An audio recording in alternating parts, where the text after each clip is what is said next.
So we saw when we were looking at the problem of maximizing a consumer's utility to find his optimal bundle, that when preferences aren't quote-unquote nice, in other words, if they aren't smooth or Cobb-Douglas, then just equating the marginal rate of substitution to the prices didn't quite cut it. So you had to be able to look at the corners, right? You need to be able to look at a corner solution. The same thing is true here as well. Right? So what does the contract curve look like for some of these preferences that aren't as nicely behaved as Cobb-Douglas preferences? So let me give you some examples. Let's suppose Rob's preferences are described by his utility from AR, BR is just AR. So he just cares about apples. He does not care about bananas. You can give him bananas, but he just doesn't get any utility from them. So his utility is just a function of how much apples he consumes. Whereas Friday has the same preferences we saw earlier. Well, in order to understand what the contract curve looks like, the best thing to do in this type of situation is to just draw a picture. So let's get to that. So let's first draw indifference curves for Rob. Remember, Rob only cares about apples. So that's apples, that's bananas.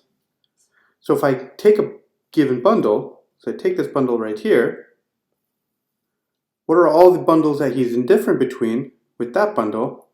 Well, any bundle that gives him the same number of apples gives him the same utility. So his indifference curve is a vertical line. So this would be another indifference curve, and this would be another one, and so forth. And his utility is increasing in this direction. And let's draw the situation for Friday. Remember, we'll draw the box now. Again, these are bananas here, and apples along this axis. This is the origin for Friday. Now he has the usual nice looking Cobb-Douglas preferences. So they look something like this.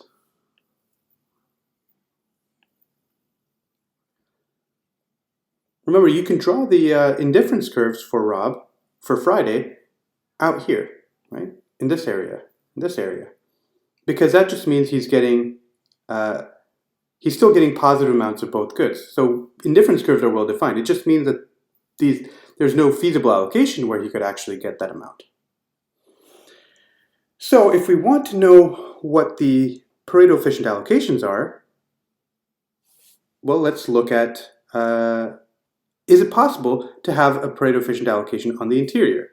Well, given that Friday has these Cobb-Douglas preferences, right? So given that his utility function is AF times BF, he's never going to have marginal rate of substitution of infinity, right? So nowhere on the interior is he going to have a vertical part of his indifference curve.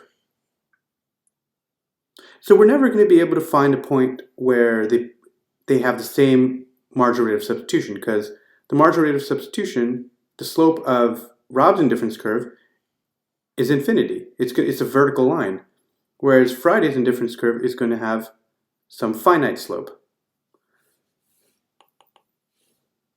However, if we look at a point such as this one right here, on the bottom of the box, what are all the allocations that Rob says are better for him? Well, they're any allocation that gives him more apples. And they're all on this side of this vertical line.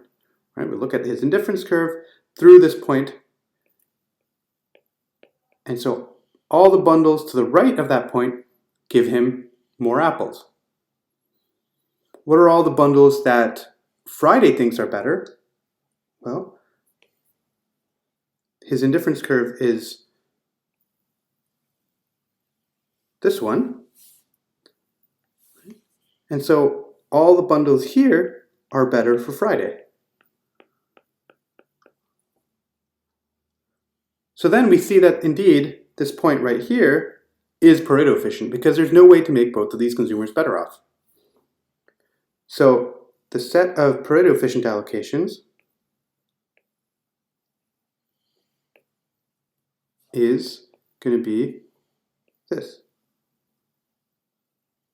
It's the bottom.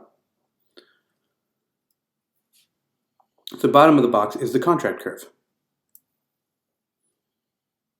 Okay, so when we could similarly look at a situation where you have two people with linear indifference curves, right? So the marginal rates of substitution are constant for these two guys. They're never going to be equal to one another.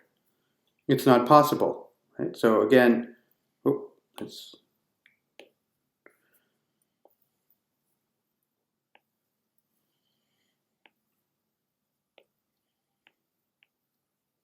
can draw some indifference curves here.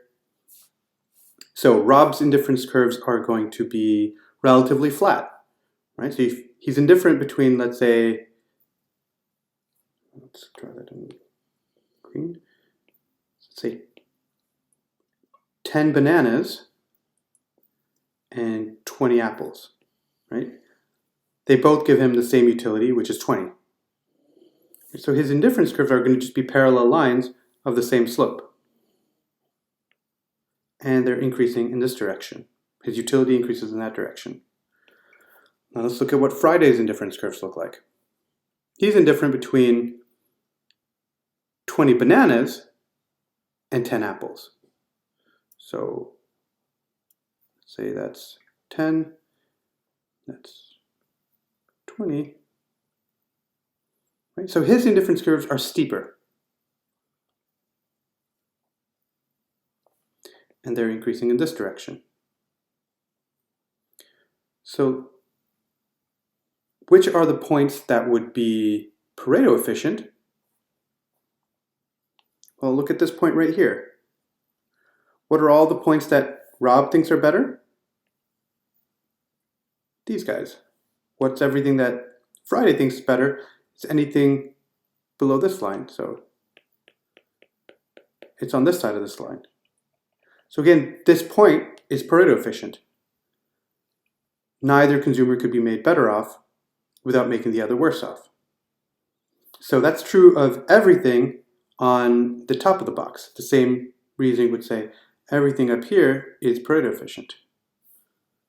Similarly, take a point over here. Let's take this point right here. We draw. Remember, Rob's indifference curves are steeper. So Rob thinks these points are all better, whereas Friday thinks these guys are all better. So again, you can't make them both better off. So all these points are also Pareto efficient. So the left and top of the box are the contract curve. Okay. Well, what if they both have the same utility function? In particular, they both have the same linear utility functions. Remember, their marginal rates of substitution are always 1 for both these guys, or -1. So every point is Pareto efficient because they always have the same marginal rate of substitution. So the entire box is Pareto efficient. So the contract curve is not so much a curve as much as the entire box.